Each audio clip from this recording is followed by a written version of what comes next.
Sa harap ng pagsisikap ng pamahalaan na may maihain si Juan sa hapagkainan, naitala ang pagbaba sa involuntary hunger sa ikalawang quarter ng taon batay sa datos ng social weather stations.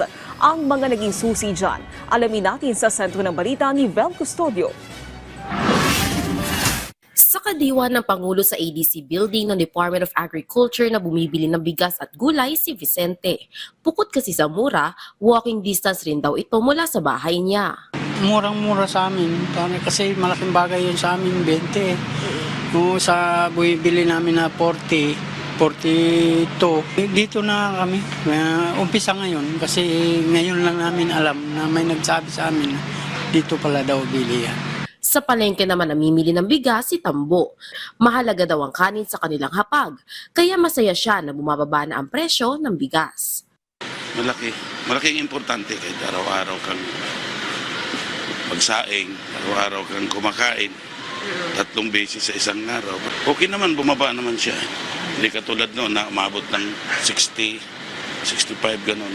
Medyo rin yung budget namin, tumas ng konti.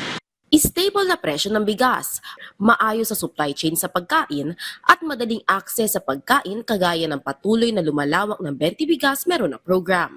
Yan ang posibleng dahilan ng pagbaba by 4% ng hunger rate sa Pilipinas sa ikalawang kwarter ng taon batay sa datos sa inilabas ng social weather stations. Bumaba ng 16.1% ang naitalang involuntary hunger nitong Hulyo mula sa 20% nitong unang kwarter ng 2025. Dumami na rin ang food assistance program kagaya ng kadiwa ng Pangulo kung saan ipinatutupad din ang 20 bigas meron na program at mas abot kayang presyo ng gulay at prutas. Patuloy din ang walang gutom program ng DSWD na targetin ng mga nasa vulnerable sectors upang matiyak ang food security na layunin ng administrasyon ni Pangulong Ferdinand R. Marcos Jr. Tinitingnang epekto din ng pagbaba ng involuntary hunger ang pagbangon mula sa epekto ng El Nino noong nakaraang taon, pagtaas sa employment rate at paghupa ng krisis sa Middle East.